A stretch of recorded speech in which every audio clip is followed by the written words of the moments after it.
Hello everyone, स्वागत है बेटा आप सबका हमारे इस नए लेक्चर में एप्लीकेशन ऑफ डेरिवेटिव के। और बेटा मुझे पूरी उम्मीद है कि टेंजेंट एंड नॉर्मल में आपका जो कॉन्फिडेंस लेवल है वो बहुत ज़्यादा इंक्रीज हो चुका होगा। तो चलिए आज का लेक्चर हम स्टार्ट करते हैं। बहुत सारे सवाल, बहुत शानदार थ्योरी आज के लेक्चर में मैं आपको करवाऊंगा और मुझे पूरी उम्मीद है कि आपको बहुत मज़ा आ रहा होगा।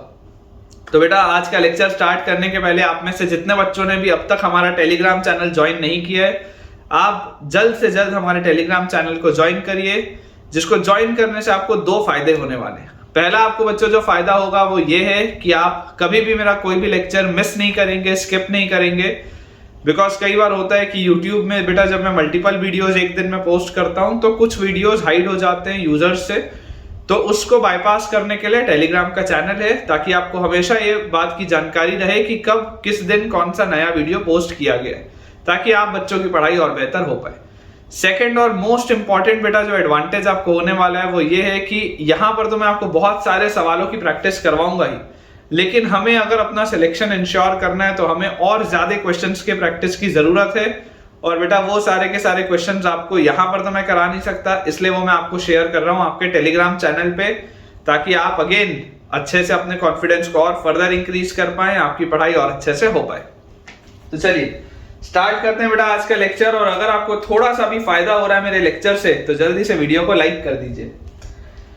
आज के लेक्चर का बच्चों जो पहला अपने पास सवाल लिखा है, first question of today's lecture is curve C1 is y is equal to ex ln x, y is equal to ex ln x and C2 जो बेटा अपना सेकंड कर्व है C2, y is equal to ln x by ex, y is equal to ln x by ex, intersect at point P, intersect at point P, whose abscissa is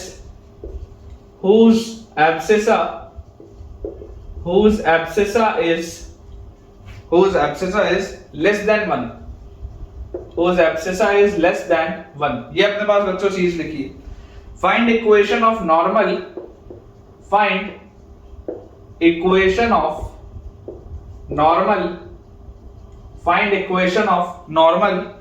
to the curve C1 at point P। ये अपने पास बच्चों सवाल है। देखिए अपने पास लिखा क्या है, लिखा हुआ है कि एक कर्व है C1 which is y is equal to ex ln x और सेकंड कर्व है C2 which is y is equal to ln x upon ex, और ये दोनों का बच्चों इंटरसेक्शन होता है किसी पॉइंट P पे। तो अगर मैं इन दोनों को सॉल्व करूं तो सबसे पहले तो मैं पॉइंट P निकाल लेता हूं इन दोनों को सॉल्व करके। तो पॉइंट P निकालने के लिए अपन बोलते हैं कि ex ln x जो होगा this must be equal to ln x by ex। अब बच्चों देखो एक चीज तो हो सकती है कि अगर आप ln x से ln x को कट कर दो तो एक बात हो सकती है कि ln x की वैल्यू 0 हो तो यहां से x की वैल्यू 1 आ जाएगी, लेकिन आपको बोला जा रहा है intersected a point P whose abscissa is less than 1, मतलब कि x की वैल्यू 1 नहीं हो सकती, ठीक है ना। तो इसको तो आप रिजेक्ट कर देंगे, दिस विल बी रिजेक्टेड क्योंकि लिखा हुआ है एब्सिसा जो आपको चाहिए 1 से छोटा चाहिए। इसके बाद यहां से बच्चों अपने पास आ जाएगा ex का whole square will be equal to 1, तो ex will be equal to 1 या ex will be equal to -1, तो x की बच्चों वैल्यू अपने पास आ जाएगी 1/e या x की वैल्यू अपने पास आ जाएगी -1/e, करेक्ट। लेकिन मुझे एक चीज और दिख रहा है कि यार ओरिजिनल सवाल में देखो x तो क्या था, log के आगे था। ओरिजिनल सवाल में log का जो आर्गुमेंट था वो x था, तो क्लियरली आपको दिखाई दे रहा है but x is greater than 0 due to ln x की वजह से x को पॉजिटिव होना पड़ेगा, तो यार ये भी रिजेक्ट होगा। तो अगर बच्चों ये भी रिजेक्ट हो गया तो मेरे पास x की वैल्यू क्या आ गई 1/e, एंड क्लियरली आपको पता है 1/e 1 से तो छोटा है, बिल्कुल सही बात। अब आप देखो अगर x की वैल्यू 1/e होगा तो y क्या आएगा, तो y की वैल्यू अपने पास आ जाएगी e into x is 1/e into ln x की जगह 1/e, तो अपने पास ये e से ये e कटा और e की पावर -1, y की वैल्यू -1 आ रही है बेटा। x की वैल्यू जैसे आप 1/e रखोगे y की वैल्यू आपके पास आ जाएगी -1, व्हिच मींस पॉइंट P के बच्चों जो कोऑर्डिनेट्स आपके पास आएंगे that will B 1/e, -1। x की जगह 1/e, 1/e, -1। ये आपके पास पॉइंट P के कोऑर्डिनेट्स हैं। बोला जा रहा है intersected point P whose abscissa is less than 1, मैंने पॉइंट P निकाल लिया, find equation of normal to the curve C1 at point P। आपको नॉर्मल का इक्वेशन बताना है, normal to the curve C1 at point P। तो अगर मुझे नॉर्मल का बेटा इक्वेशन लिखना है तो नॉर्मल का स्लोप क्या होता है? अगर टेंजेंट का स्लोप m होता है तो नॉर्मल का स्लोप -1/m होता है। तो आप इक्वेशन क्या लिख सकते हैं? y माइनस y1 मतलब 1 + 1 इज इक्वल टू स्लोप, तो स्लोप आएगा -1/m into x minus x1 तो 1/e। ये अपने पास चीज आनी चाहिए जहां पर m क्या होगा? ये बेटा ये नॉर्मल का स्लोप है, this is the equation of normal. तो m क्या होगा? m will be slope of tangent, m is the slope of tangent, तो m आ जाएगा आपके पास। आप कौन से कर्व पे बात करें? C1 पे। तो अगर आप m आप निकालना चाहते हैं तो आपको dy/dx निकालना पड़ेगा। तो देखो m निकालने के लिए मैं बोल रहा हूं अगर आप इसको डिफरेंशिएट करोगे तो dy/dx will be equal to e constant है, सबसे पहले x कांस्टेंट रखो, ln x का 1/x प्लस e तो ऐसे ही है, ln x कांस्टेंट रखो, x का डिफरेंशिएशन 1, ये अपने पास आ रहा है। और dy/dx भी अगर मैं निकाल लूं एट पॉइंट P, स्लोप मुझे निकालना है एट पॉइंट P, तो इस पूरे की जगह पे मैं P की जगह क्या रखूंगा? 1/e का -1। तो देखो सबसे पहले ये x से x तो कटा, तो ये आ गया e × 1 तो e और प्लस e और फिर ln और x की जगह 1/e, ये आ गया अपने पास। तो यार ln 1/e क्या होता है? ये e की पावर -1, तो -1 यार ये तो 0 आ रहा है, स्लोप तो 0 आ रहा है। और स्लोप 0 आने का मतलब क्या है? नॉर्मल का इक्वेशन क्या हो गया बेटा? नॉर्मल का इक्वेशन आपके पास आ गया y + 1 is equal to -1/0 x - 1/e, ये आ रहा है लिखा हुआ। तो देखो अगर इसको आप सॉल्व करते तो ये 0 इस y + 1 से मल्टीप्लाई होता तो ये 0 हो जाता, फिर माइनस साइन भी बैलेंस हो जाता, x की वैल्यू 1/e आएगी बेटा। This is your straight line, this is a straight line which is parallel to y axis, straight line parallel to y axis, जैसा आपने बेटा स्ट्रेट लाइन में पढ़ा है पैरेलल टू y एक्सिस। अगर x इक्वल टू कांस्टेंट आएगा मतलब this is a straight line parallel to y axis, और यही आपके नॉर्मल का इक्वेशन है। ठीक है, हमको बेटा जो क्वेश्चन में normal to the curve C1 at point P पूछा गया है वो आ जाएगा x will be equal to 1/e, बिल्कुल सही है। और P के बच्चों कोऑर्डिनेट्स आपके पास आ जाएंगे 1/e, -1। चलिए बोर्ड क्लियर करते हैं, नेक्स्ट सवाल की तरफ आगे बढ़ते हैं। अगला बच्चों अपने पास सवाल लिखा हुआ है the equation of the straight line, the equation of the straight line, equation of the straight line which is tangent, which is tangent, equation of the straight line which is tangent at one point, tangent at one point and normal at another point। ये वाला बच्चों मैं आपको concept already सिखा चुका हूं, at one point and normal at other point, and normal at other point। Same curve पे tangent भी हो और नॉर्मल भी हो, लास्ट लेक्चर में सिखाया था which is tangent at one point and normal at another point of the curve, normal at another point of the curve। कौन से कर्व पे नॉर्मल है? x is equal to 3t square, y is equal to 2t cube, x is equal to 3t square, y is equal to 2t cube। ठीक है, ये अपने पास सवाल है, आपको स्ट्रेट लाइन बताना है which is tangent at one point and normal at another point on this curve। एकदम आसान सा सवाल है, देखो आपका कंसेप्ट टेस्टिंग हो रहा है बेटा। बस इस तरीके का मान लो अगर मेरे पास कोई भी कर्व, इस तरीके का बच्चों मान लो अगर अपने पास कोई भी एक कर्व दिया हुआ है, तो हमको देखो इसमें क्या बात पता है, इसको भी आप थोड़ा सा ऐसे बना लो। ठीक है, इस तरीके से अपन इसको बना लेते हैं। तो यहां पर देखो अगर मैं बेटा इस पॉइंट पे टेंजेंट पुट करूं और बोलूं कि ये इस पे नॉर्मल भी है, ठीक है, ये अपने पास मान लेते हैं पॉइंट P है, ये पॉइंट Q है, पैरामेट्रिक सिस्टम में है तो P के कोऑर्डिनेट्स आप T1 के हिसाब से मान लीजिए, Q के T2 के हिसाब से मान लीजिए। ठीक है, तो आपको बेटा दिख रहा है कि P पर जो टेंजेंट है वो Q पे नॉर्मल भी है, P पर जो टेंजेंट है वो Q पर नॉर्मल भी है, ये अपने पास दिया हुआ है। ऐसा वाला सवाल मैंने आपको लास्ट लेक्चर में भी कराया था। अब अगर बेटा ये मेरे पास चीज लिखी हुई है तो मैं आपको यार ये बोलता हूं कि आप P के कोऑर्डिनेट्स तो क्या बोल सकते हैं? P के कोऑर्डिनेट्स आपके पास आ जाएंगे 3t1 स्क्वायर, 2t1 क्यूब और q के बच्चों मेरे पास कोऑर्डिनेट्स आ जाएंगे 3t2 square 2t2 cube, 2t2 का क्यूब, ये आएगा अपने पास p और q के कोऑर्डिनेट्स। अब इस पर आप टेंजेंट डाल रहे हैं, तो यार अगर आप टेंजेंट बच्चों लाइन लिख रहे हैं तो यार इसका स्लोप क्या होगा? अगर आपको स्लोप ऑफ टेंजेंट बोला जाए, slope of tangent at point P, slope of tangent at point P will be dy by dx, slope of tangent at point P will be dy by dx at point P। और इसको आप क्या लिख सकते हैं? This can be written as dy by dt upon dx by dt at point P।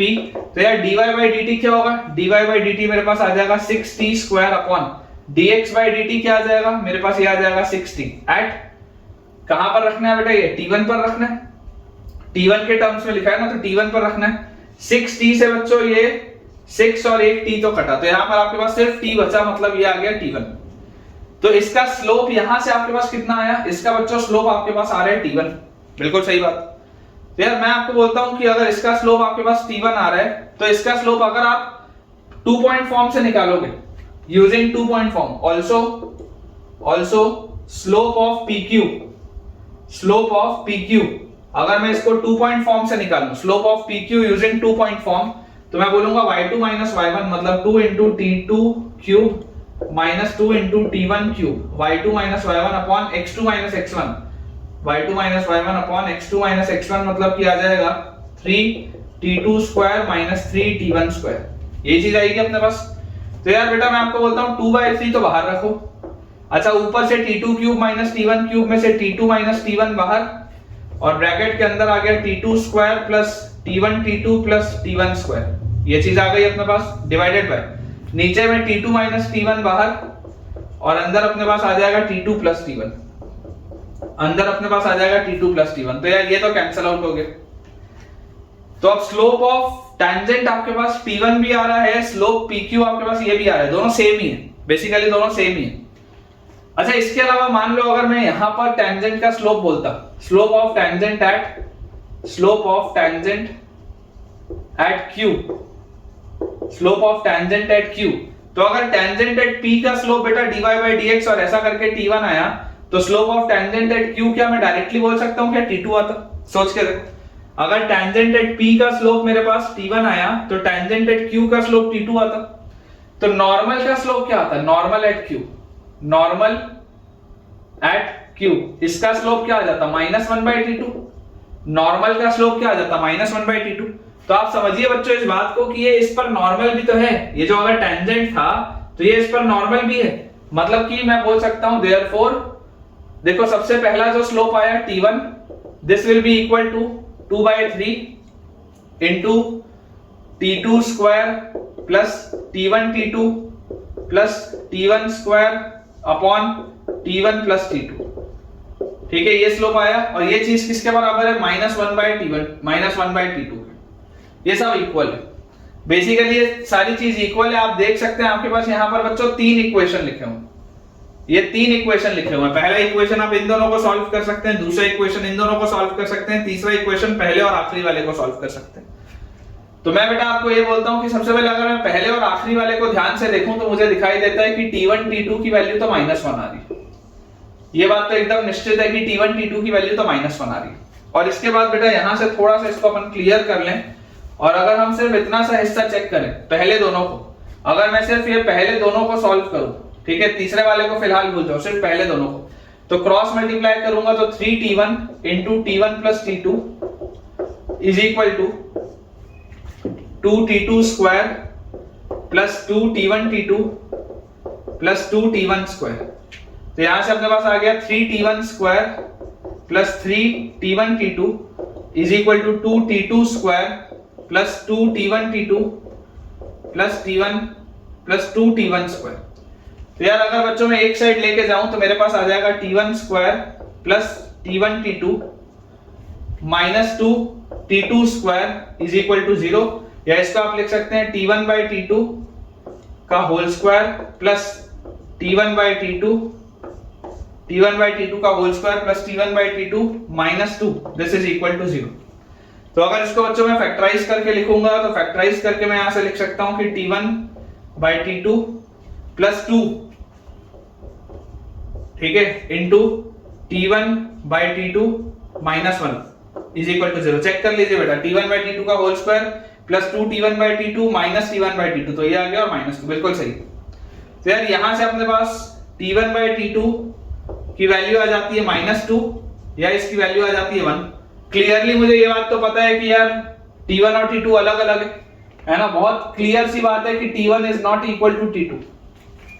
तो अगर T1 और T2 इक्वल नहीं है तो ये तो कट गया, क्योंकि अगर ये 1 के बराबर होता तो T1 और T2 इक्वल आ जाते।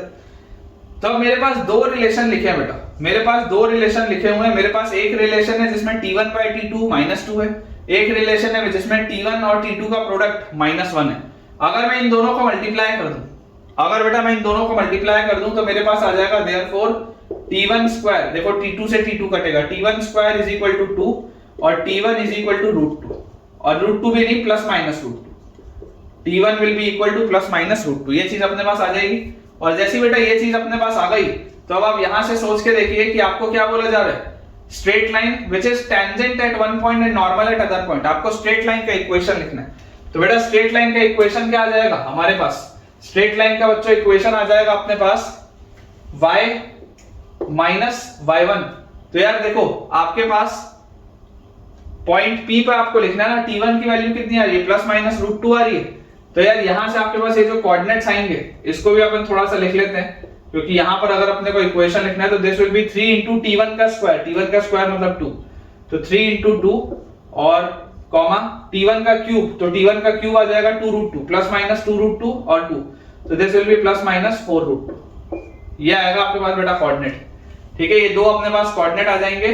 तो यहां से अपन इसको लिख सकते हैं y माइनस y1। तो देखो आपके पास दो पॉसिबिलिटीज है, पहले अपन 4√2 के साथ लिखते हैं, ठीक है। अगर p का कोऑर्डिनेट, अगर p का बच्चों कोऑर्डिनेट आप ले लें 6, 4√2, ठीक है, तो आपके पास पॉसिबल इक्वेशन क्या आ जाएंगे, y minus y1 is equal to slope √2 into x minus x1, ये आपके पास आ जाएगा एक रिलेशन। और अगर आप p की जगह, अगर आप बच्चों p की जगह 6, माइनस 4√2 लेते तो आपके पास आ जाता y माइनस y1 मतलब y plus 4√2 is equal to slope √2 into x minus x1, तो x1 की जगह बच्चों आ जाता 6। ये दो अपने पास पॉसिबिलिटीज आएंगी, ये अपना फाइनल आंसर आएगा बेटा। चलिए अगला सवाल देखते हैं बेटा। नेक्स्ट अपने पास जो क्वेश्चन लिखा हुआ है, अपने पास बेटा सवाल लिखा है find the points on the curve, find the points on the curve, find the points on the curve y is equal to x square x cube minus x square minus x plus 3 where the tangent is parallel to x axis। बहुत आसान सा सवाल है, where the tangent is parallel to x axis, is parallel to x axis। मतलब कि बहुत simple सा सवाल है बेटा, कुल मिला के आपको dy by dx को जीरो करना है, यही इसमें अपने को फाइंडिंग है। Find the points on the curve this where the tangent is parallel to x axis. तो यार अगर आपको टेंजेंट को बच्चों पैरेलल करना है x एक्सिस के, तो क्लियरली आपको पता है कि जिस भी पॉइंट पे टेंजेंट x एक्सिस के पैरेलल होगी उस पॉइंट पे आपके पास बेटा जो स्लोप आएगा वो क्या आएगा, जीरो आएगा।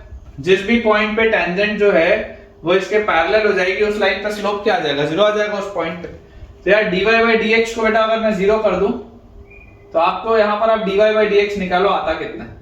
dy by dx आपके पास आ जाएगा 3x square minus 2x minus 1। dy by dx हमारे पास आ जाएगा 3x square minus 2x minus 1। तो यार यहां से इसको अगर फैक्टराइज करें तो this will B 3x square minus 3x plus x, तो आ गया माइनस 2x और माइनस 1। तो 3x common x minus 1 plus 1 common x minus 1, तो हमारे पास आ जाता है 3x plus 1 multiplied by x minus 1। This is your dy by dx। और आप अगर बच्चों चाहते हैं कि आपका dy by dx जीरो हो जाए तो this implies 3x plus 1 is equal to 0 और x minus 1 is equal to 0। तो x की बच्चों वैल्यू आ जाएगी माइनस 1/3 या x की वैल्यू आ जाएगी 1। अब अगर x की वैल्यू आपके पास माइनस 1/3 आती है या अगर x की वैल्यू 1 आती है, तो देखो अगर x की वैल्यू 1 आएगी तो 1 माइनस 1 माइनस 1 और +3, तो y यहां से तो आ गया 2, और यहां पर अगर आप x की वैल्यू को -1/3 रखते हैं तो -1/3 रखते हैं, -1/3 का क्यूब इज -1/27, फिर -1/3 का स्क्वायर इज 1/9, तो -1/9, फिर -1/3 रखते हैं +1/3 और +3, एलसीएम बच्चों अपने पास आएगा 27, तो -1 9 3 है तो -3, फिर 3 9 है तो +9, और फिर नीचे यहाँ 1 है तो 27 3 है 81, तो अपने पास आ गया 81 + 9 90, 90 में से बच्चों 4 गया तो 86/27, ये अपने पास आ जाएगा 86/27, ठीक है। तो x अब y आ जाएगा 86/27, ये अपने पास बेटा कोऑर्डिनेट्स आएंगे, ठीक है, ये अपने पास बच्चों कोऑर्डिनेट्स आ जाएंगे, और उसके बाद जैसे ही आपके पास लिखा हुआ है तो सही बात है, बिल्कुल tangent is parallel to x axis था। एक बार आंसर बेटा चेक कर लेते हैं, एक आंसर आ रहा है 1,2, दिस इज 1,2, बिल्कुल सही है, और दूसरा आंसर अपने पास दिया हुआ है -1/3 इनटू -1/3, 3/5/27, 3 मिक्स फ्रैक्शन में दिया है बेटा, 3/5/27, देख लो सेम आंसर है, 3/5/27 मिक्स फ्रैक्शन में लिया है, 27 × 3 81 + 5 86/27, बिल्कुल करेक्ट है, ठीक है। बहुत छोटा सा इसमें बच्चों कंसेप्ट चेक हो रहा था, तो छोटे छोटे सवाल से ही सीखेंगे अपन। नेक्स्ट अपने पास बच्चों सवाल लिखा हुआ है, show that the line x/a plus y/b is equal to 1. Show that the line x/a plus y/b equal to 1 is tangent to the curve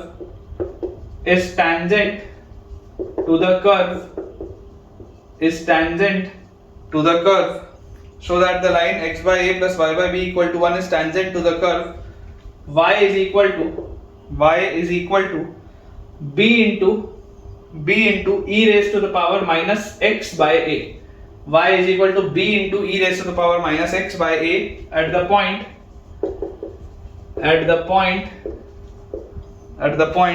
where the curve crosses the axis of y. At the point where the curve crosses the axis of y.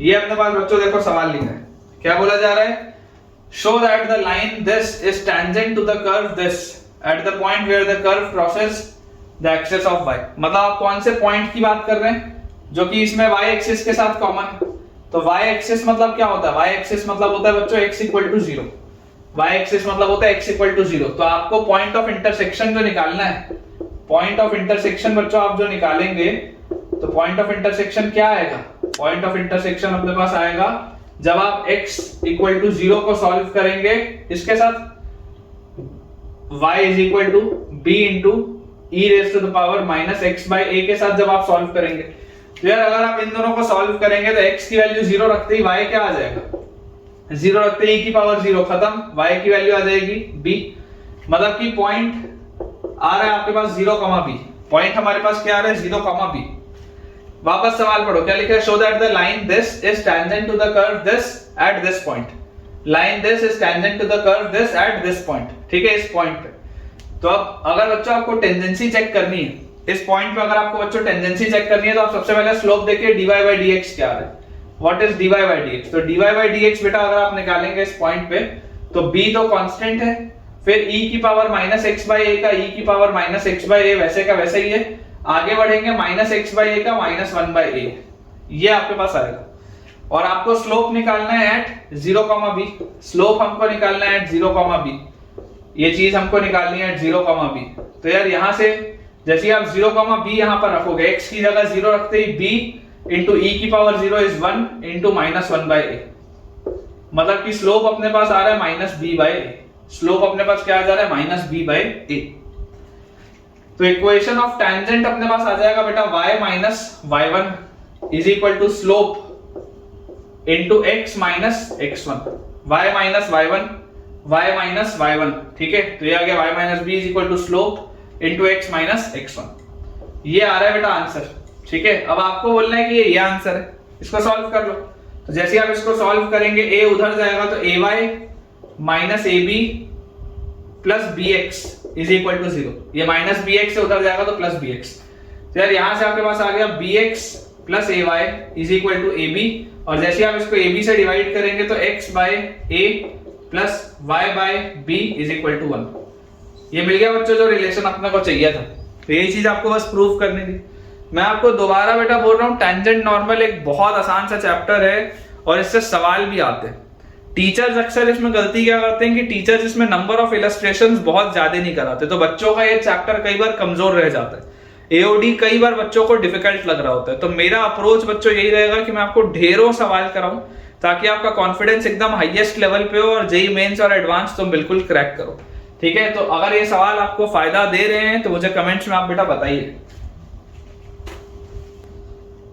Next अपने पास बच्चों सवाल लिखा हुआ है, the tangent at any point, the tangent at any point, the tangent at any point on the curve, at any point on the curve x is equal to a cos cube theta, x is equal to a cos cube theta, comma y is equal to a sin cube theta, y is equal to a sin cube theta meets the axis, meets the axis, meets the axis in p and q, meets the axis in P and Q, meets the axis in P and Q, prove that the locus of the midpoint, prove that the locus of, prove that the locus of midpoint,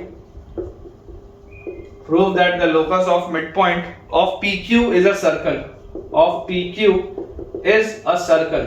ये अपने पास बच्चों question, दोबारा मैं आपके लिए सवाल read कर देता हूं। लिखा हुआ है, the tangent at any point on the curve parametrically represented है meets the axis in P and Q। ठीक है, prove that the locus of the mid point of PQ is a circle. ठीक है, तो देखिए बच्चों, जैसे ही आपको इसको सॉल्व करना होगा, आप क्या बोलेंगे कि अगर आपको टेंजेंट की बात हो रही है तो यार टेंजेंट की अगर बात हो रही है तो इसमें हमको तो कोई कोऑर्डिनेट्स पता नहीं है, पैरामेट्रिकली ये रिप्रेजेंटेड है। ठीक है, मैं आपको बच्चों बोलता हूं सबसे पहले आप इसका स्लोप निकालो। तो स्लोप क्या होगा, स्लोप आपके पास आएगा dy by dx, dy by dx, और dy बाई dx अगर बच्चों आपके पास स्लोप आएगा तो ये आपके पास हो जाएगा, this will be dy by d theta, dy by d theta upon dx by d theta.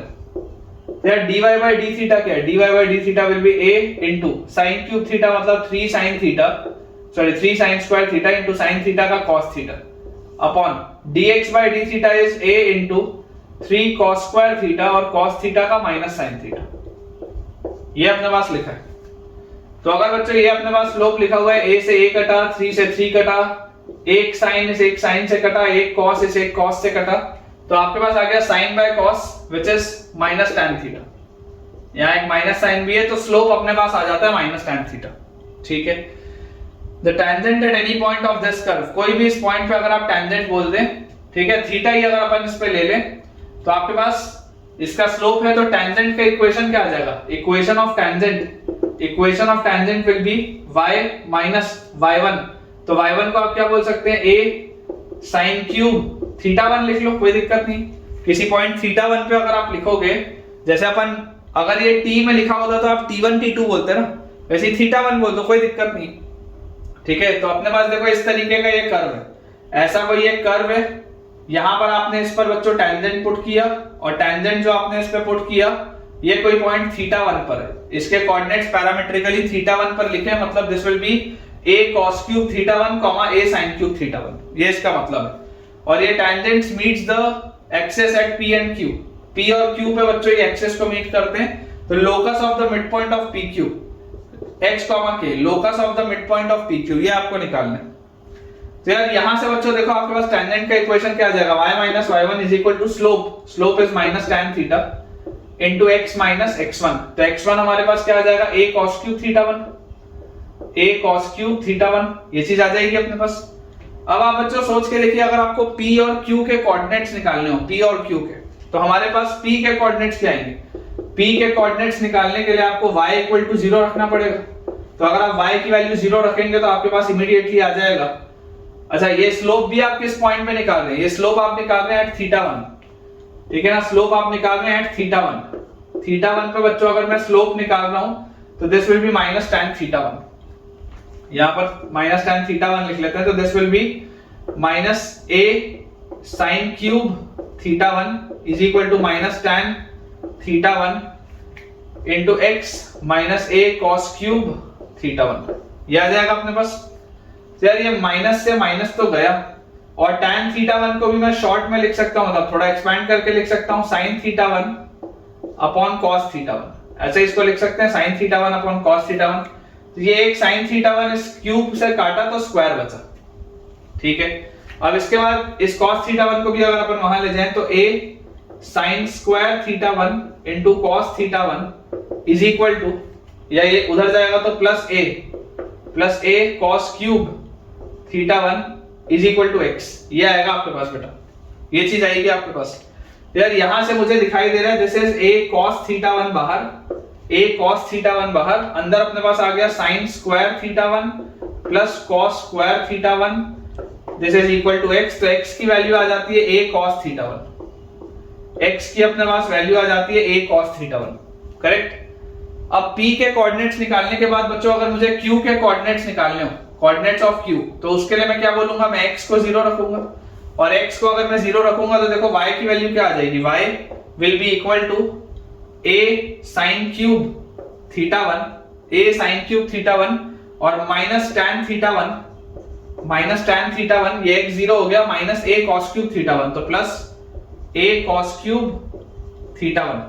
Clearly बेटा इसमें से भी आप देख सकते हैं, अगर आप a sin थीटा वन बाहर निकाल लें, a sin थीटा वन, तो यहां अंदर आपके पास बचेगा sin स्क्वायर थीटा वन, पहली बात।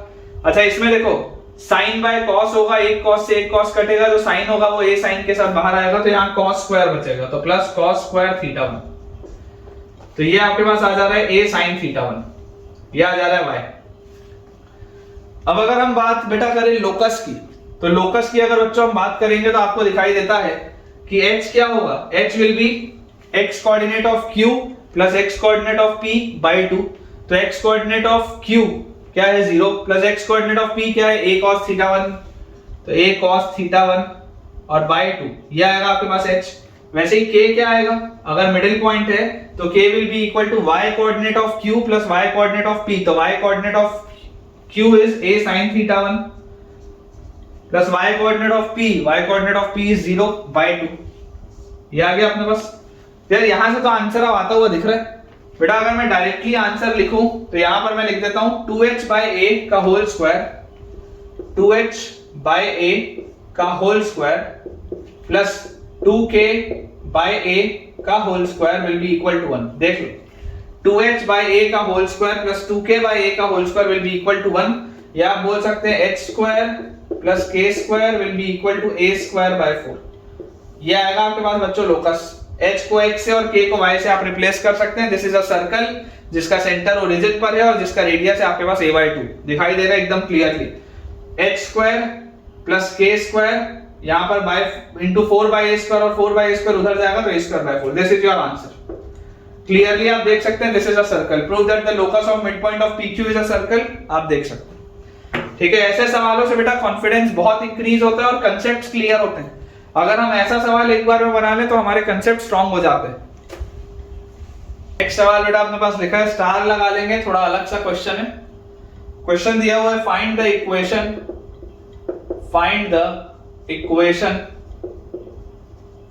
Equation of tangent and normal find the equation of tangent and normal to the curve find the equation of tangent and normal to the curve fx is equal to, branches बेटा इसकी बनी हुई हैं, पहली branch है x minus 2 और दूसरी branch है x square minus x minus 1।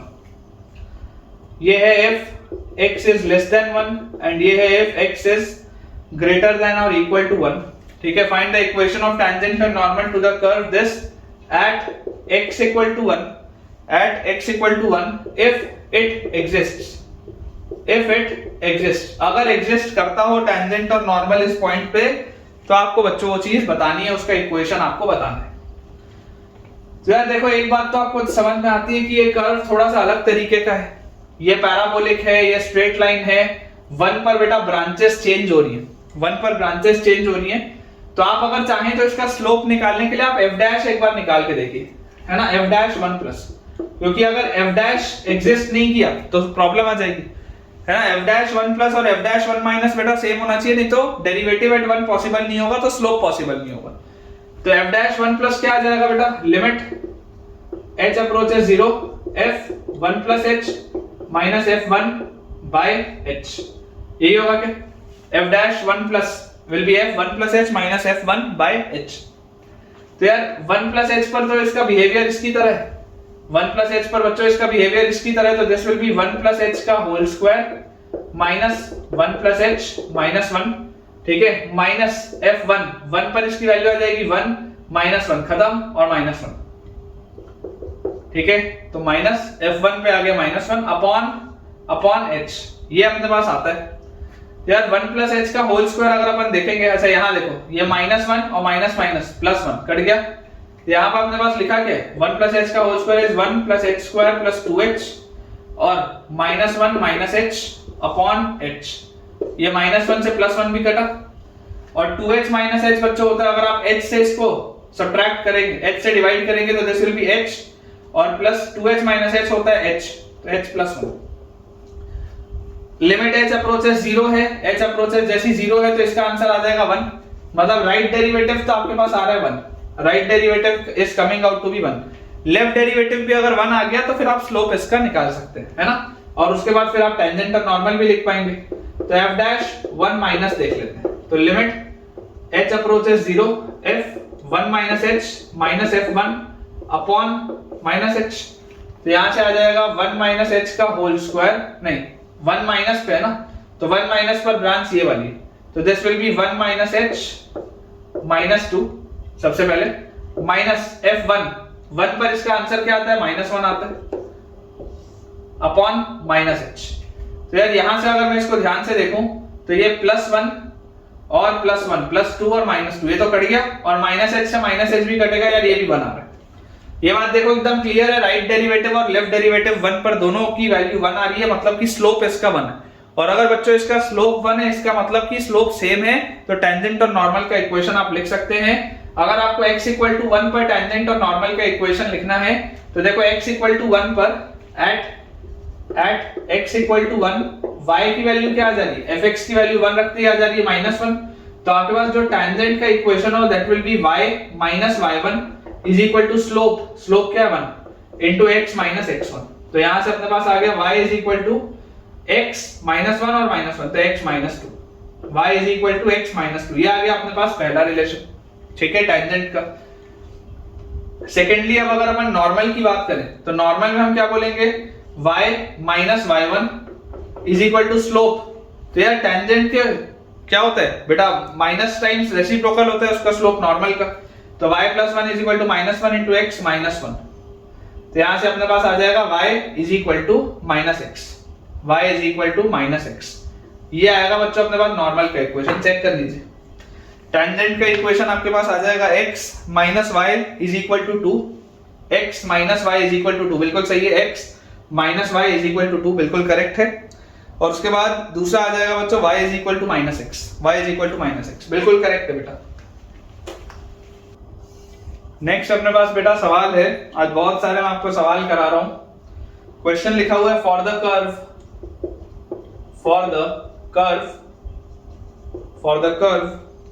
y is equal to 4x cube minus 2x raised to the power 5.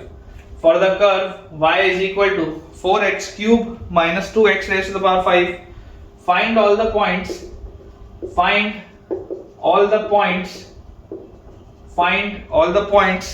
at which the tangent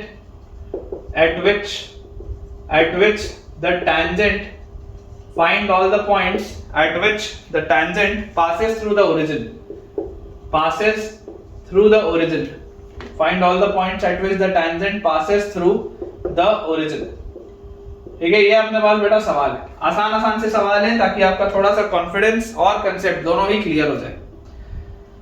तो अपने पास लिखा हुआ है कि अगर ये कर्व है तो आपको ऐसे पॉइंट्स बताने हैं eight which the tangent passes through the origin. यार सबसे पहले तो इसका स्लोप निकालना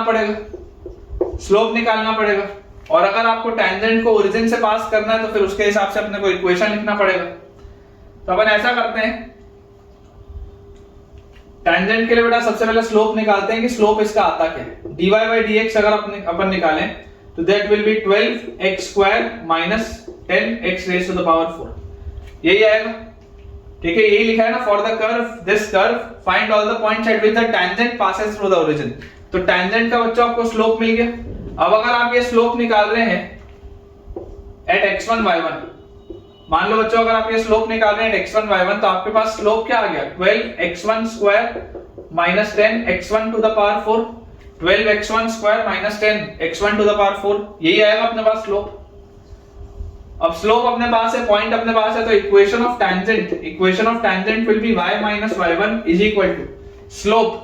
तो स्लोप क्या है, slope is 12x1 raise to the power 2 minus 10x1 raise to the power 4, तो slope into x minus x1, ये अपने पास आना चाहिए बच्चों इक्वेशन, ये अपने पास इक्वेशन आना चाहिए।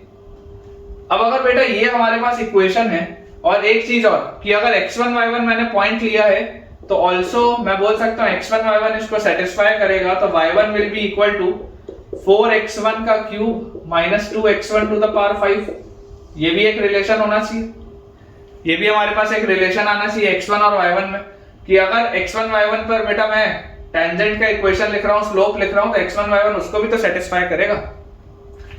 और ये अगर आप चाहते हैं दिस पासेस थ्रू ओरिजिन, तो ओरिजिन से पास कराने के लिए x और y दोनों ही जीरो होंगे, तो जैसे ही आप जीरो बच्चों पुट करेंगे तो minus y1 will be equal to 12x1 square minus 10x1 to the power 4, और ये पूरी चीज मल्टीप्लाइड में ना slope into x minus x1, तो ये पूरी चीज मल्टीप्लाइड बाय x जीरो है तो माइनस x1, ये अपने पास है, माइनस से ये माइनस कट जाएगा।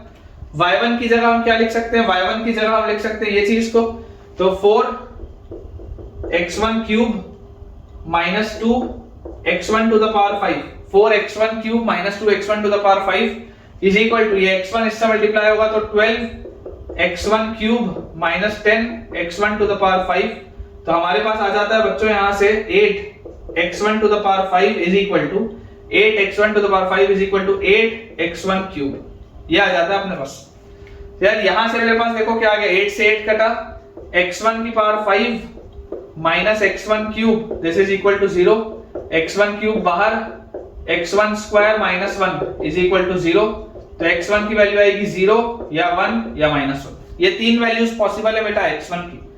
और अगर x1 की ये तीन वैल्यूज पॉसिबल है तो y1 क्या क्या आ जाएगा, y1 will be equal to 0 रखते ही खत्म 0, उसके बाद 1 रखते ही यहाँ पे 4 माइनस 2 इज 2, और माइनस 1 रखते ही ये माइनस 4, और माइनस 1 रखते ही ये प्लस 2, तो माइनस 4 प्लस 2 इज माइनस 2, ये आपके पास आएगा बच्चों आंसर। देख लो फाइनल आंसर आपके पास जो आएंगे दैट विल बी 0,0, एक तो ओरिजिन ही हो गया, ठीक है, उसके बाद एक है 1,2 और एक अपने पास बच्चों आ जाएगा -1, -2, ये आपके पास तीन कोऑर्डिनेट्स आ रहे हैं।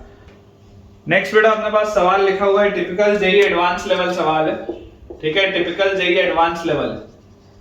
क्वेश्चन अपने पास दिया हुआ है, if y is equal to 1 plus x square by a cube, if y is equal to 1 plus x square by a cube and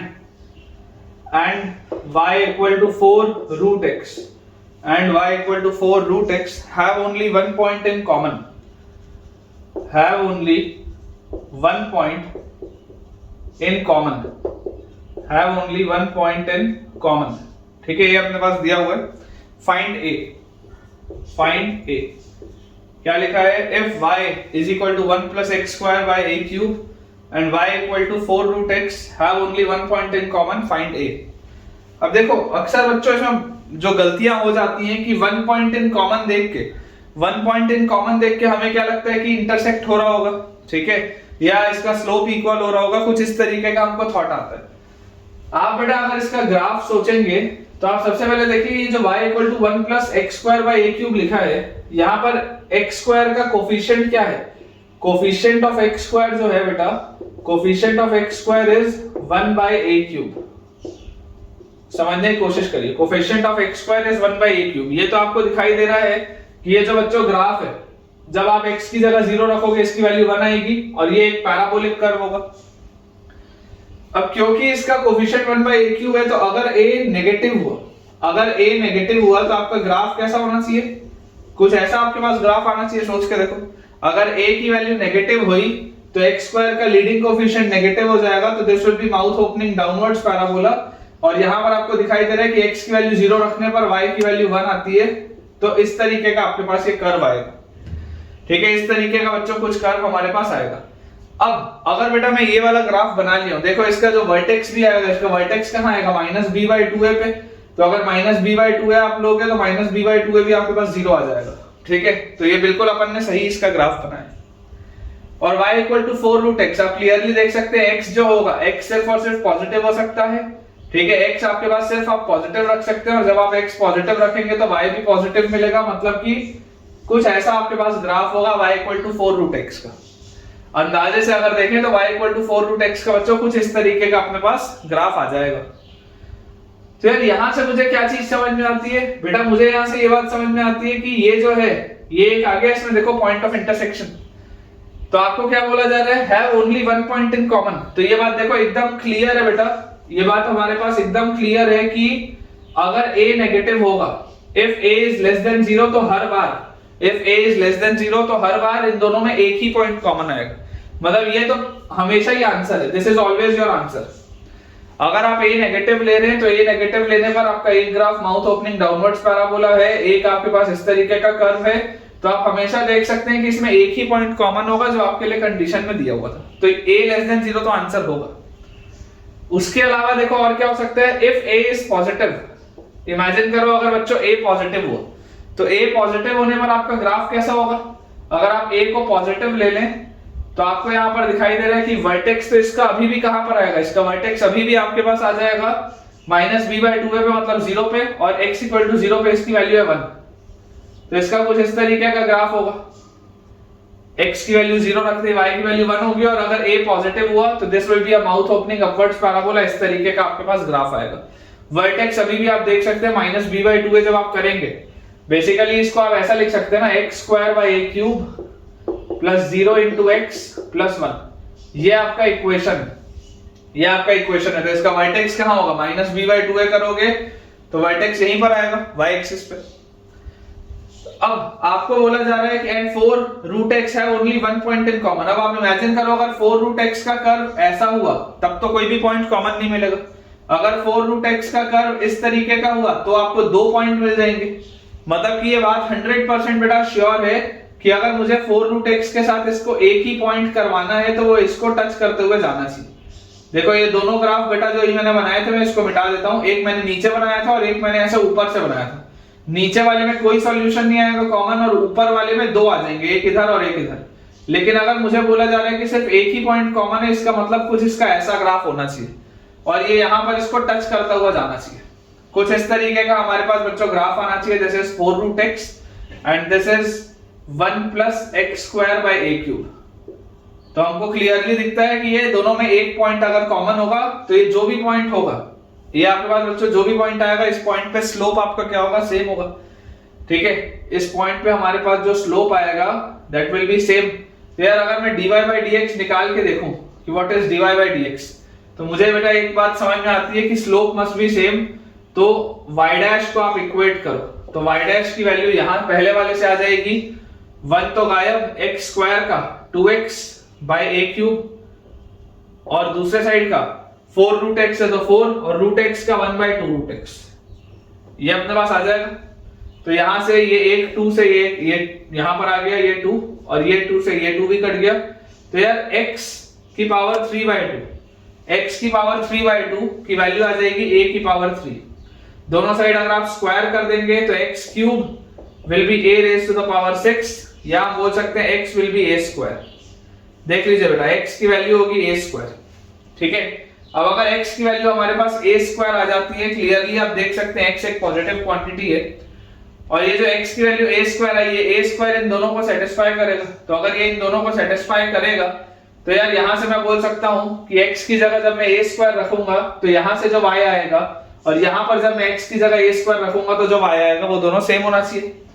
तो अगर आप x की जगह a स्क्वायर रखो तो 1 प्लस a की power 4 by a cube, x की जगह a स्क्वायर रख रहे हैं, is equal to 4 into a square रखोगे तो मॉड a आएगा, और मॉड a आएगा तो आपको दिख रहा है a तो पॉजिटिव ही है, a एक पॉजिटिव क्वांटिटी है, ये बात आपको दिखाई दे रही है ना। a को अपन ने देखो पॉजिटिव लिया था इस केस में, तो यार यहां से अपने पास आ गया a क्यूब से ये कटा तो 1 इज इक्वल टू आ गया 3a, व्हिच इंप्लाइज a की वैल्यू आ गई 1/3।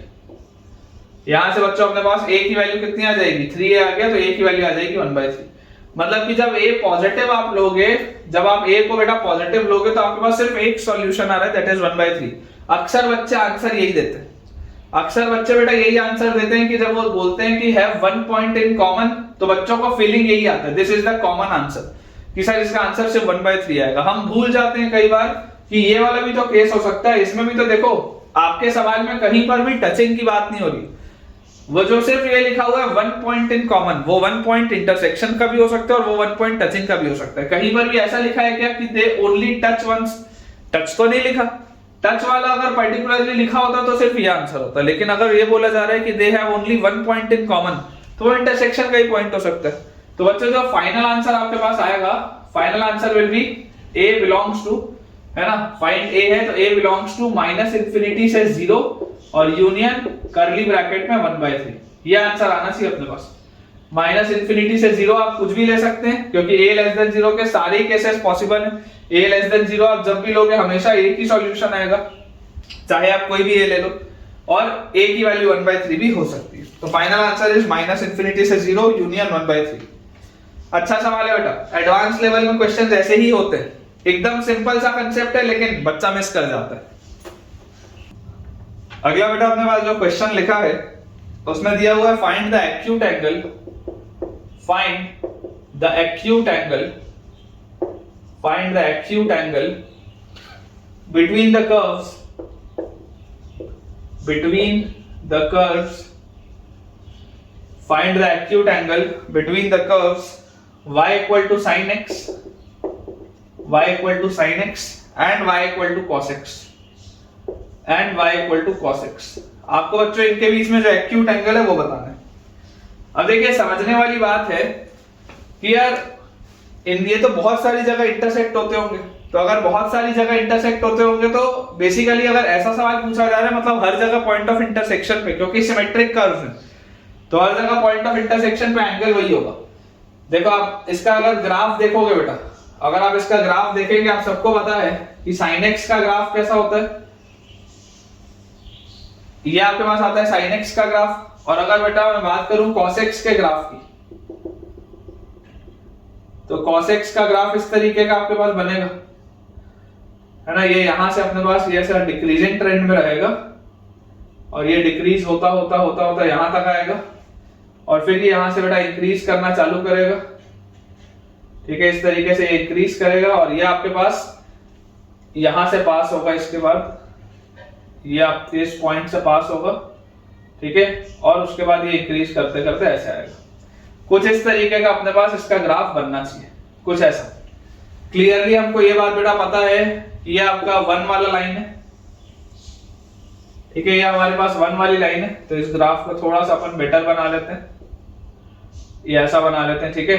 ये आपके पास π/2 आ गया यहाँ पे, π/2 आ गया यहाँ पे, ठीक है, उसके बाद ये आ गया बच्चों आपके पास पाई पर इसकी वैल्यू आप देख सकते हैं -1 है, और उसके बाद ये हमारे पास आ जाएगा 3π/2 और लास्ट में आ जाएगा 2π, दिस इज 2π। उसके आगे का ग्राफ फिलहाल अपने लिए काम का नहीं क्योंकि सेम ही चलेगा, सेम ही चीज चलेगी। तो आप देख सकते हैं बेटा 0 से लेकर 2π तक, 0 से लेकर 2π तक ये कितनी बार इंटरसेक्ट कर रहे हैं, तो केवल 2 बार इसका इंटरसेक्शन हो रहा है, एक बार यहां और एक बार यहां, ये 2 बार ही हमारे पास इसमें इंटरसेक्शन आ रहा है। क्या लिखा हुआ है, find the acute angle between the curves y equal to sin x and y equal to cos x। अब एक्यूट एंगल अगर बेटा मुझे निकालना है, मतलब सबसे पहले तो ये एक इंटरसेक्शन हो रहा है π/4 पे, ये बात अपने को समझ में आनी चाहिए कि एक इंटरसेक्शन आ रहा है पाई बाय 4 पे। अगला कहां पर आएगा पाई प्लस पाई बाय 4 पे, मतलब कि पाई प्लस पाई बाय 4 अगर आप देखेंगे तो that will B 5 pi by 4। Next आपके पास इंटरसेक्शन आ जाएगा 5 पाई बाय 4 पे, ठीक है। ये दो जगह इंटरसेक्शन आ रहा है। अब अगर बच्चों मेरे पास ये दो जगह इंटरसेक्शन आ रहा है तो मैं आपको यार ये बोलता हूं कि आप मुझे सबसे पहले तो यहाँ वाले पे एक्यूट एंगल बताओ। एक्यूट एंगल होता क्या है? एक्यूट एंगल अगर आप निकालना होता है तो आप स्लोप निकालते हैं। आप यहाँ पर बच्चों स्लोप निकालते हैं। तो देखो आपके पास पहला कर्व है sin x, ठीक है। इसको अगर आप डिफरेंशिएट करोगे तो y डैश आपके पास आ जाएगा sin x का cos x at pi by 4, तो cos पाई बाय 4 होता है 1/√2, ठीक है। दिस इज योर m1, इसको स्लोप 1 बोल देते हैं, ठीक है, पाई बाय 4 पे। वैसे ही अगर मैं इसके लिए y डैश की बात करूं तो cos x का होता है minus sin x at pi by 4, तो दिस विल बी माइनस 1/√2। ये वैल्यू आ जाएगी आपके पास m2, ये वैल्यू हमारे पास आ जाएगी m2, ये अपने पास लिखा है। तो यार m1 और m2 जैसे ही हमें मिल गया तो tan थीटा क्या होता है? Acute angle tan theta is equal to mod of m1 minus m2, मतलब 1/√2 माइनस 1/√2, तो plus 1/√2, m1 minus m2 upon 1 plus m1 m2, दोनों का प्रोडक्ट क्या आ जाएगा? माइनस हाफ, ये आ जाएगा, इसका मॉड है। तो this will be equal to 1/√2 और 1/√2, 2/√2 मतलब √2 अपॉन नीचे आ जाएगा half, 1 minus half is half, ऊपर बेटा घूम के गया तो फाइनली 2√2 आ रहा है आपके पास। tan थीटा की बच्चों जो वैल्यू हमारे पास आ जा रही है दैट इज 2√2। ये कहां पर आ रहा है? एट पाई बाय 4, ये वैल्यू आ जा रही है एट पाई बाय 4। तो acute angle between the curves y equal to sin x and y equal to cos x, ये हमारे पास कितना आ जा रहा है? Theta is equal to tan inverse 2√2, theta is equal to tan inverse 2√2। अब अगर मैं 5 पाई बाय 4 पर भी एक बार निकाल के देख लूं, क्योंकि ये बात तो समझ में आता है कि इसके आगे तो फिर ऐसे ही होगा, इसके आगे की दुनिया में तो फिर से वैसे ही होगा।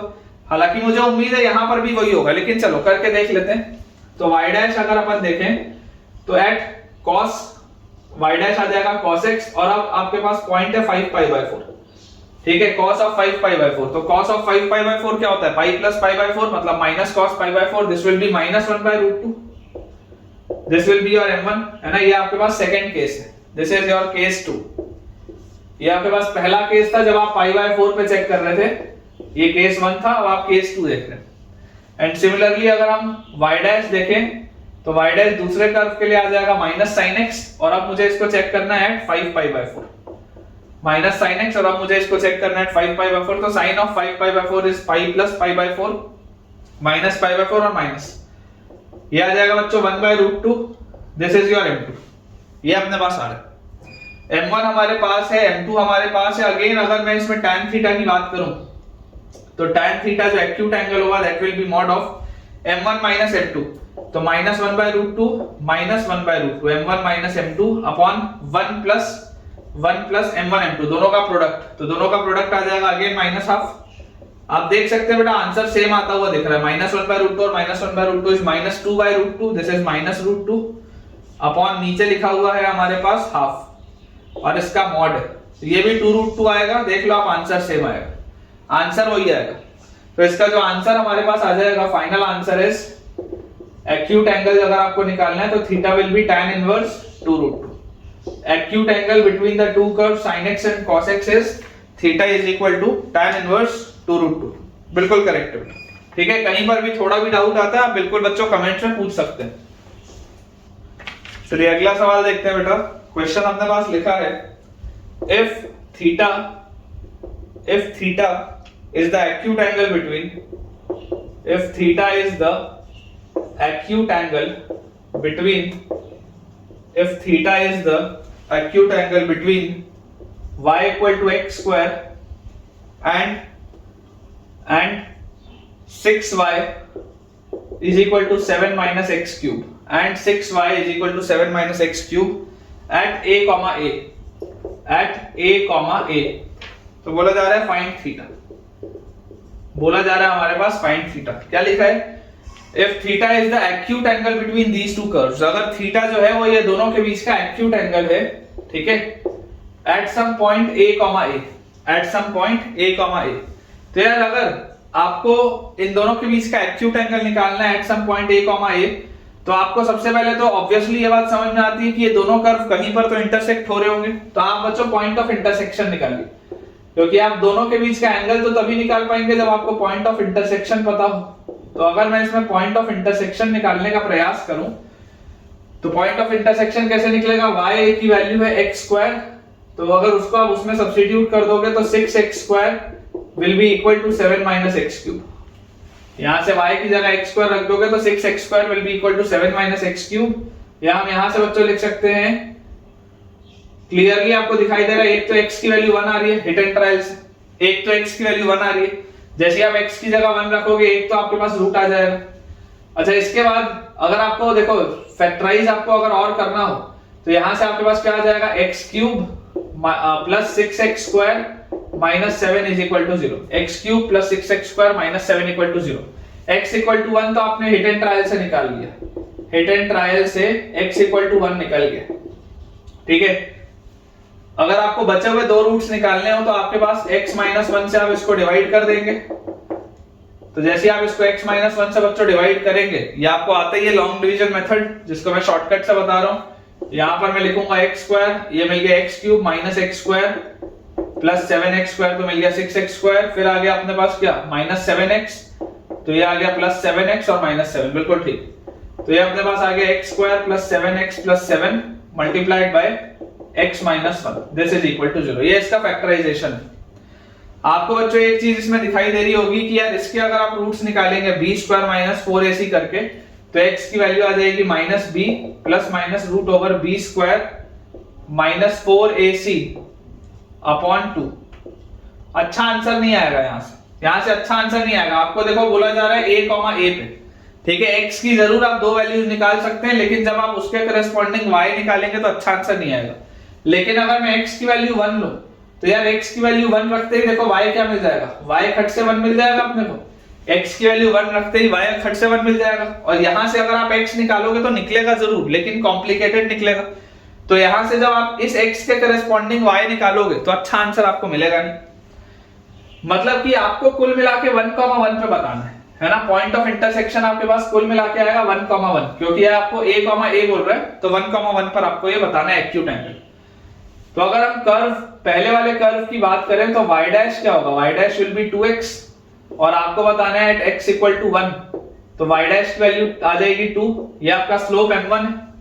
और अगर मैं दूसरे वाले में बात करूं तो 6 y dash will be equal to, इसका डिफरेंशिएशन खत्म, माइनस 3x स्क्वायर, और यहां पर हमको बोलना है एट x इक्वल टू 1, तो y dash will be equal to minus 1/2, ये आ जाएगा m2। देख लो आप, this will be your m2, minus 3 और ये 3 और 6 कटेगा तो माइनस 1/2 और x की जगह 1 रखते। तो यार इसमें इंटरेस्टिंग बात क्या है, इंटरेस्टिंग बात ये है कि m1 2 है और m2 माइनस हाफ है, मतलब m1 m2 की वैल्यू कितनी आ रही है, दोनों का प्रोडक्ट माइनस 1 आ रहा है। और यार ये तो खास बात होती है, ये तो बेटा खास बात होती है। ये क्या है खास बात इसमें खास बात हमारे पास ये है that if m1 m2 is -1, this is orthogonal intersection, this is orthogonal intersection. मैंने आपको बताया बच्चों कि ऑर्थोगोनल इंटरसेक्शन का मतलब क्या होता है, m1 m2 -1 होता है। तो अगर आपको बोला जा रहा है theta is the acute angle between the curves, इसको आप एक्यूट कट कर लो, एक्यूट बेटा कट कर लो क्वेश्चन से। If theta is the angle between the between the curves y equal to x square and 6y is equal to 7 minus x cube at a, find theta, तो यहां से आपके पास theta क्या आ जाएगा, 90 डिग्री। ठीक है, सवाल में से बेटा ये एक्यूट एंगल आप हटा लीजिए, एक्यूट एंगल लिखना सही नहीं है, क्योंकि थीटा की वैल्यू कितनी आ जाएगी आपके पास, 90 डिग्री आ जाएगी। ठीक है, ऐसे सवाल बहुत बेटा लाइकिंग के होते हैं जेई मेंस में, this is a typical question of JEE mains. चलिए अगला सवाल देखते हैं बेटा, अपने पास लिखा हुआ है find the angle between the curves, find, ऐसा लिखते हैं, find the tangent of angle, find the tangent of angle between the curves, find the tangent of angle between the curves y square is equal to x and x cube plus y cube is equal to 3xy, y square is equal to x and x cube plus y cube is equal to 3xy at the point other than the origin, at the point other than the origin, at the point other than the origin, origin के अलावा जो बड़ा point है उसमें आपको बताना है at the point other than the origin. ठीक है, अब देखिए आपको दो कर्व दिए हुए हैं, तो सबसे पहले तो आपको इसमें पॉइंट ऑफ इंटरसेक्शन निकालना पड़ेगा इनका। तो पॉइंट ऑफ इंटरसेक्शन निकालने के लिए हम क्या करेंगे, दोनों कर्व को सॉल्व करेंगे। तो सॉल्व बच्चों अगर आप इसको करोगे तो आपको क्लियरली ये बात दिखाई देती है कि जहां जहां पर x है वहां वहां पर आप y स्क्वायर रख दो। तो पहले वाले में आपके पास हो गया y स्क्वायर का क्यूब, फिर plus y cube is equal to x की जगह y स्क्वायर रख देंगे तो 3y क्यूब, यही अपने पास आ जाएगा। तो यार यहां से मेरे पास आ गया y की power 6 is equal to 3y cube minus y cube is 2y cube. तो यार यहां से अपने पास आ जाएगा y क्यूब कॉमन और y cube minus 2 is equal to 0। ठीक है, पूरे को अगर आप एक साइड ले जाओगे तो आप इसको इस तरीके से लिख सकते हो ना, that this is equal to 0। तो y क्यूब कॉमन और अंदर y क्यूब माइनस 2 इज 0। तो यहां से बेटा आपके पास y की वैल्यू आ जाएगी 0 और y क्यूब की वैल्यू आ जाएगी 2, मतलब y की वैल्यू आ जाएगी 2 रेज़ टू द पावर 1/3। अब अगर y की वैल्यू 0 है तो y की वैल्यू 0 पर यहां से आपको मिल जाएगा x इज इक्वल टू 0, और अगर y की value 2/3, 2 raise to the power 1/3, अगर बच्चों y की वैल्यू है 2 रेज़ टू द पावर 1/3 तो x की वैल्यू हमारे पास आ जाएगी 2 रेज़ टू द पावर 2/3, इसका स्क्वायर हो गया। तो आपको क्या बोला जा रहा है, at the point other than the origin, origin के अलावा आपको बच्चों बात पूछी जा रही है at the point other than the origin. तो ओरिजिन के अलावा तो आपको यही वाला कोऑर्डिनेट लेके आगे बढ़ना पड़ेगा, क्योंकि ये x इक्वल टू 0 और y इक्वल टू 0 ये तो ओरिजिन है जिसको आपको छोड़ना जरूरी है।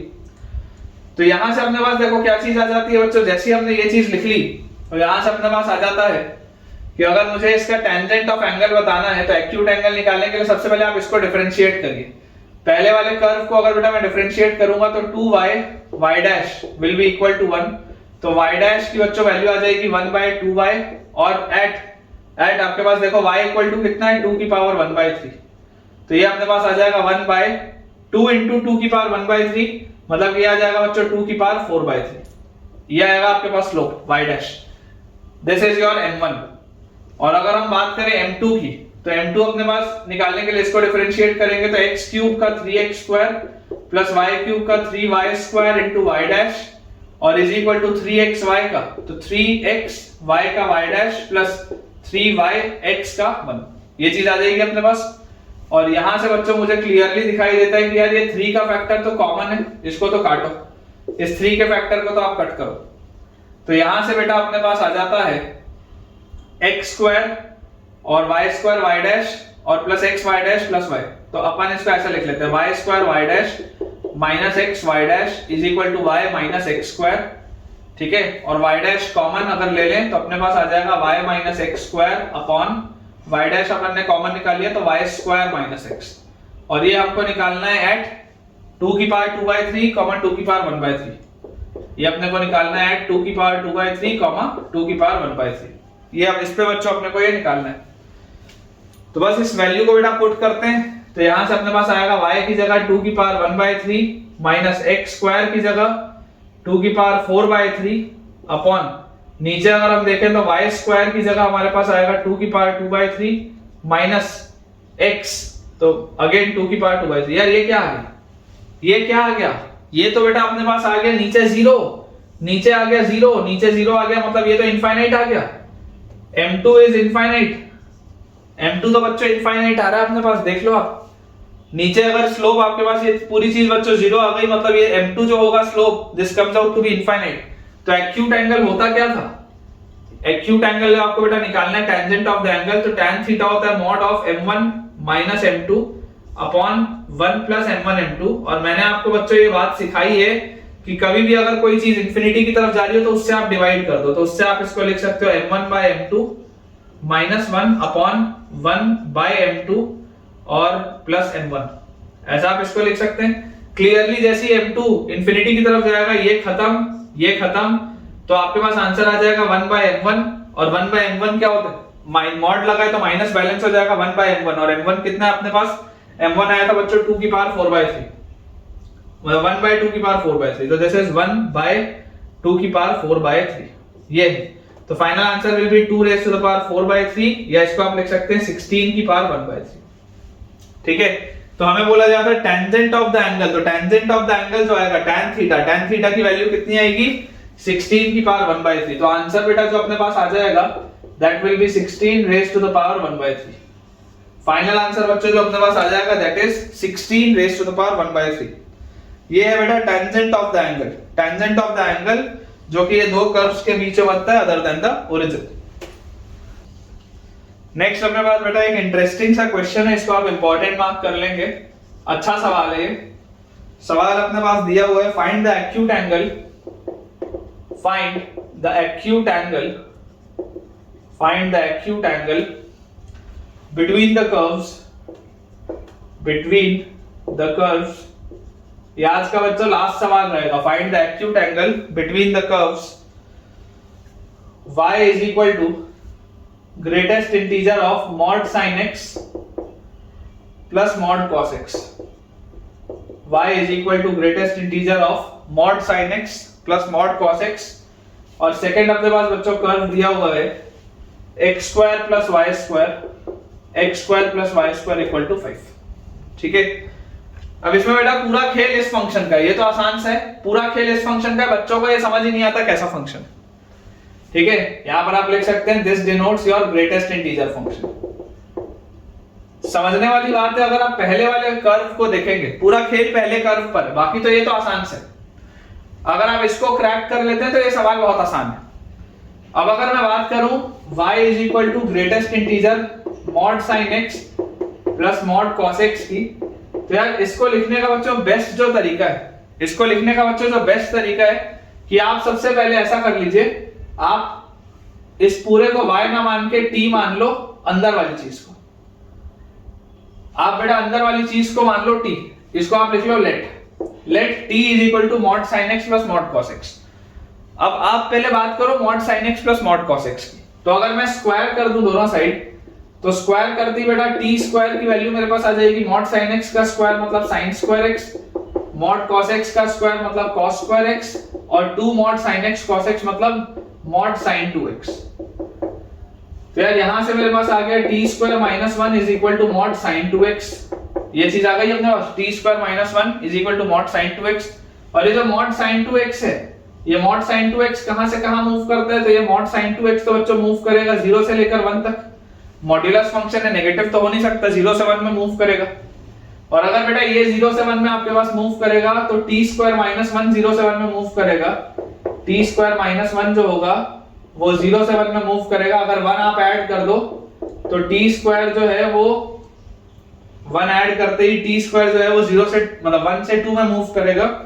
और बेटा अगर t स्क्वायर का मूवमेंट 1 से 2 है, अगर बच्चों t स्क्वायर का मूवमेंट 1 से 2 है, तो दिस इंप्लाइज t का जो मूवमेंट होगा वो होगा फ्रॉम 1 टू रूट 2। t का बच्चों जो मूवमेंट होगा वो होगा फ्रॉम 1 टू रूट 2। ये इंपॉर्टेंट है क्योंकि आपको दिखाई दे रहा है कि t इज पॉजिटिव ना, ये आपको दिखाई दे रहा है t इज पॉजिटिव, पॉजिटिव ही होगा ना यार, ये 100% mod sine x plus mod cos x है, पॉजिटिव ही होगा। तो इसका डोमेन आपके मतलब इसका बेटा जो रेंज है ये कहां से कहां आ रहा है, 1 से रूट 2। अब अगर बेटा ये 1 से रूट 2 आ रहा है तो जरा सोच के देखो y क्या था, y का ग्रेटेस्ट इंटीजर ऑफ t। तो यार 1 से रूट 2 के बीच में तुम कुछ भी रखो, उसका ग्रेटेस्ट इंटीजर तो हमेशा ही 1 आएगा। ये इंपॉर्टेंट था, ये जो बेटा मैंने लिखा है ना, दिस वाज इंपॉर्टेंट, ये चीज इंपॉर्टेंट थी। इस फंक्शन को आप याद रखिएगा, इस वाले बेटा फंक्शन को आप याद रखिएगा, पूरा खेल इसी का था। मतलब ये कुल मिला के क्या लिखा हुआ है, ये पूरी चीज तो y इक्वल टू 1 लिखा हुआ है, क्योंकि ये अंदर वाली चीज हमेशा 1 से रूट 2 में होगी, उसका ब्रैकेटेड करोगे, ग्रेटेस्ट इंटीजर करोगे तो आंसर हमेशा 1 आएगा। और यार ये तो सर्कल है, ये तो आपको पता है, ओरिजिन इसका 0,0 पे, रेडियस इसका √5। तो अपने पास जो कर्व होगा वो किस तरीके से आ जाएगा, कर्व अपने पास ऐसा आ जाएगा, बता दिस इज अ सर्कल। ठीक है, ये सर्कल में अपने पास ये अपने पास दिया हुआ है, ये आपका y एक्सिस है, ये हमारे पास x एक्सिस है। और इस कर्व के लिए बच्चों अपने पास दिया हुआ है y इक्वल टू 1, ये एक लाइन इस कर्व के लिए, रेडियस इसका है √5, रेडियस बच्चों इसका √5 है, this is y equal to 1, ये अपने पास एक कांस्टेंट लाइन है। तो बोला जा रहा है find the acute angle between the curves. तो आप देख सकते हैं बेटा ये इस कर्व को कितनी जगह इंटरसेक्ट कर रहा है, 2 जगह इंटरसेक्ट कर रहा है। क्योंकि ये सिमेट्रिक है तो बहुत ऑब्वियस सी बात है कि जो यहां पर आपके पास एंगल आएगा वही एंगल यहां भी आएगा, एकदम क्लियर सी बात है। बेसिकली इस पे अगर आप टेंजेंट डालोगे तो ये एंगल निकलेगा, और इस पे अगर आप टेंजेंट डालोगे तो ये एंगल निकलेगा, क्योंकि फिगर सिमेट्रिक है। तो अगर ये थीटा होगा तो ये भी थीटा होगा, ये बात अपने को समझ में आनी चाहिए। अगर बेटा मैं वाला पॉइंट ऑफ कांटेक्ट निकालूं तो y इक्वल टू 1 आप जैसे इस पे रखोगे, y इक्वल टू 1 डालते ही 5 - 1 4, x की वैल्यू आएगी +-2, तो दिस विल बी आइदर 2, 1 और दिस विल बी -2, 1। देखिए आप जैसे ही बेटा यहाँ पर y इक्वल टू 1 डालेंगे, y इक्वल टू 1 डालते ही आपको क्या मिल जाएगा, 5 - 1 is 4, तो x स्क्वायर की वैल्यू आपके पास आएगी 4, तो x की वैल्यू आएगी +-2, तो दिस विल बी आइदर 2, 1 और -2, 1। ठीक है, ये बात क्लियर। तो यार अपन ऐसा करते हैं, इस 2, 1 पे अपन निकाल लेते हैं, 2, 1 पे बेटा अपन निकाल लेते हैं। देखो y इक्वल टू 1 जो लाइन है इसका स्लोप तो क्या होगा, इसका स्लोप तो 0 होगा, हॉरिजॉन्टल लाइन, ये तो एक हॉरिजॉन्टल लाइन, इसका स्लोप तो 0 होगा। और दूसरा वाला जो अपने पास कर्व है x² + y² = 4, उसको अगर मैं डिफरेंशिएट करूं तो मेरे पास आ जाएगा 2x + y² का 2y y' is equal to 0। 2 से 2 हटा तो y' की वैल्यू बच्चों मेरे पास आ जाएगी -x/y, और ये मुझे निकालना है एट 2, 1। तो यार 2, 1 जैसे आप इसमें रखोगे तो -2 आएगा y' की value. This is your slope m2। जो बच्चा स्लोप m2 आएगा वो क्या आ जाएगा, -2। स्लोप m1 है आपके पास 0, तो tan थीटा क्या होगा, tan theta will B mod of m1 - m2, तो m1 - m2 upon 1 plus m1 m2, तो m1 m2 बच्चों जैसे आप करेंगे तो देखो दोनों का प्रोडक्ट आ जाएगा 0। यार ये तो आपके पास क्या आ रहा है, find the acute angle between the curves, this implies acute angle theta is tan inverse 2, this implies acute angle theta is tan inverse 2। ये अपने पास आंसर आएगा बेटा, this is your final answer. Check कर लीजिए, theta equal to tan inverse 2 will be the final answer. और ये जो इसमें बेटा पूरा ब्यूटी है सवाल की वो सिर्फ इस फंक्शन की। तो ठीक है बच्चों, विद दिस हम अपने आज के लेक्चर के एंड पे पहुंच चुके हैं, और आज मुझे उम्मीद है कि आपको बहुत मजा आया होगा इतने सारे क्वेश्चंस की प्रैक्टिस करके, क्योंकि जितना ज्यादा हम बच्चों प्रैक्टिस करेंगे उतना हाई चांस है कि नेक्स्ट जो भी हम सवाल बनाएंगे वो हमसे बने। तो अगर आपको आज के वीडियो में कुछ नया सीखने को मिला है तो मुझे कमेंट में बताइए कि आज आपने मुझसे क्या नया सीखा और किस तरीके से आज के लेक्चर ने आपको फायदा पहुंचाया। अगर आपको वीडियो बच्चों पसंद आया हो तो वीडियो को लाइक, चैनल को सब्सक्राइब और दोस्तों के साथ इस वीडियो के लिंक को शेयर करें ताकि उनकी पढ़ाई भी बहुत अच्छे से हो पाए। Thank you.